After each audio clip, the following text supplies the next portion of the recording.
A pornografia não começa como um problema, mas termina afetando exatamente o que deveria ser mais íntimo. E o mais perigoso é que isso acontece em silêncio.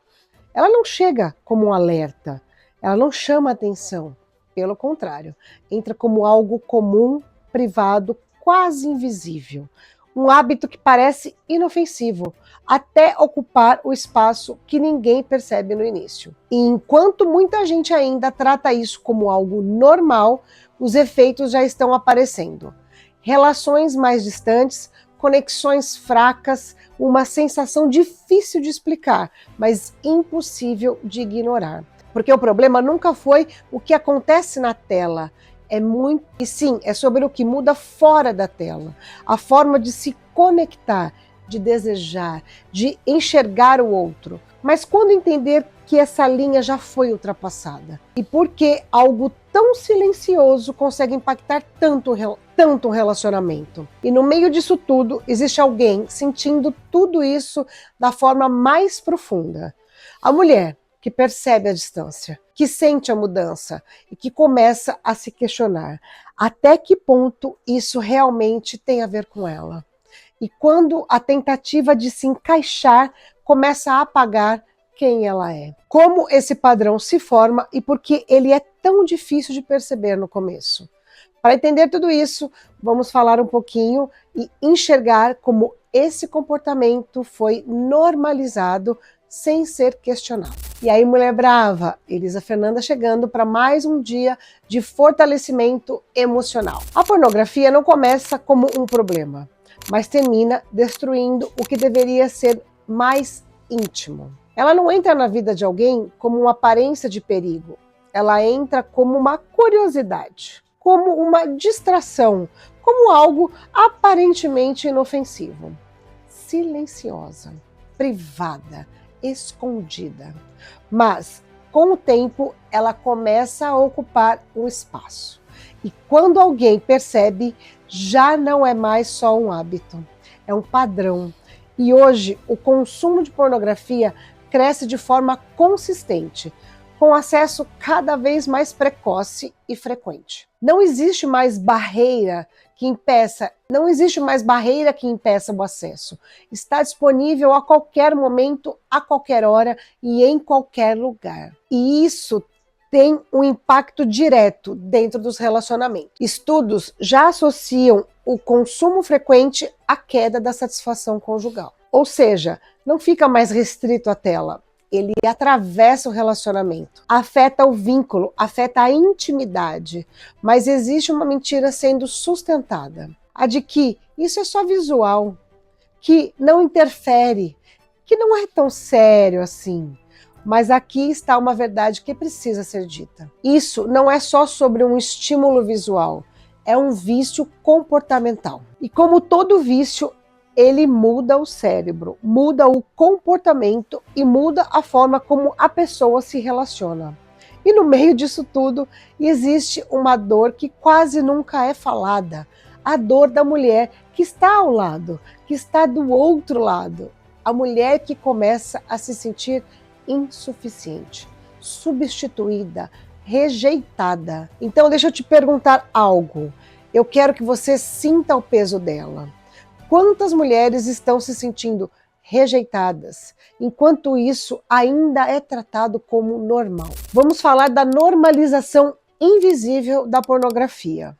Existe algo extremamente perigoso acontecendo e ele não faz barulho. A pornografia se tornou algo comum, acessível, aceita. Ela deixou de ser um tabu para se tornar parte da rotina de muitos. E isso muda completamente a forma de como ela é percebida. Porque quando algo é comum, ele deixa de ser questionado.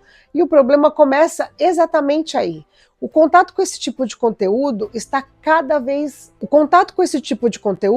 acontecendo cada vez mais cedo. E com isso, o cérebro ele começa a ser condicionado desde cedo. Repetição, estímulo, recompensa e de novo, e mais uma vez, criando um padrão. Mas como isso é feito em silêncio, quase ninguém percebe. E não existem sinais físicos claros. não existe cheiro, não existe comportamento evidente no início. A pessoa, ela continua funcionando, continua vivendo, continua normal, mas por dentro já existe um padrão sendo reforçado. E é aqui que eu quero deixar uma analogia para você entender um pouco melhor esta realidade.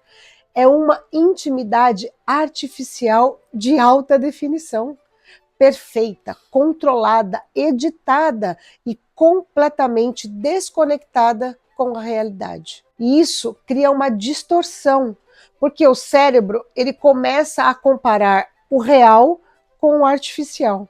E o artificial sempre parece mais intenso, mais estimulante, mais perfeito. E isso não é neutro, isso muda a forma como a pessoa vê o outro e como ela se conecta com ele. E é exatamente aqui que esse vício se aproxima dos vícios químicos, porque o mecanismo é o mesmo: a recompensa, a repetição e a dependência. Vamos falar do efeito devastador nos relacionamentos.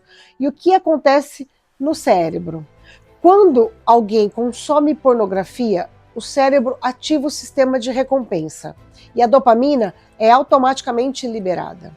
E isso gera o quê? Prazer. Mas o problema não é só o prazer, está na repetição, porque o cérebro começa a se adaptar e com o tempo precisa de estímulos cada vez maiores, mais intensos, para gerar o mesmo efeito. E isso cria um ciclo: mais estímulo, mais busca, mais consumo e menos satisfação com o que é real. E isso é o início da compulsão. E aí vem o quê? A distorção da realidade. Então algo começa a mudar. A percepção, a expectativa, a forma como o outro é visto. A pornografia cria padrões irreais sobre desejo, corpo e comportamento. E isso gera uma comparação constante, silenciosa e automática. E o parceiro real começa a parecer menos interessante, menos estimulante, menos suficiente. E isso não tem nada a ver com quem está do outro lado, tem a ver com a distorção que foi criada no cérebro. E aí vem o quê? O distanciamento emocional. E esse processo começa a afetar o relacionamento. A conexão diminui, a intimidade muda, a proximidade emocional enfraquece. E junto com isso, a satisfação conjugal cai. O relacionamento perde profundidade, perde a presença, perde a verdade. E o que fica é uma distância difícil de explicar, mas impossível de ignorar. E com tudo isso, gera impacto na mulher.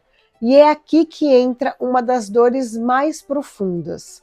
A mulher, ela sente, mesmo que não saiba explicar.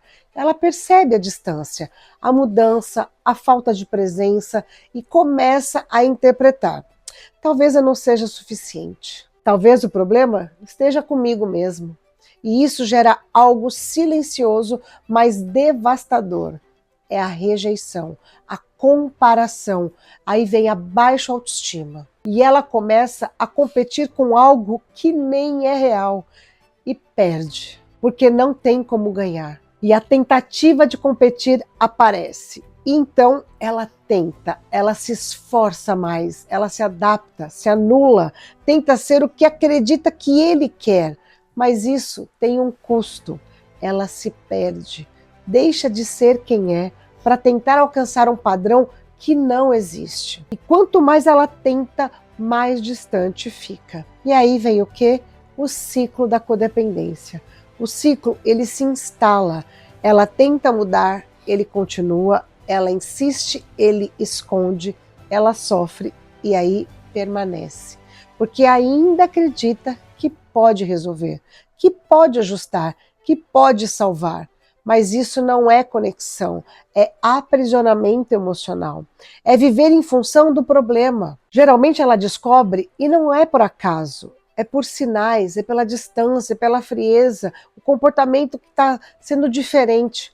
Aí ela confronta o parceiro, ele minimiza, diz que não é nada, que é normal, e aí ela tenta aceitar, mas algo dentro dela não aceita. E o tempo passa e ela percebe que nada mudou, que só ficou mais escondido, mais mascarado e aí mais doloroso. Até que chega um momento em que ela entende que algo precisa mudar e não é sobre ela, nunca foi. E essa percepção traz dor, mas também traz clareza, porque finalmente ela para de se culpar. Mas junto com isso vem outra verdade.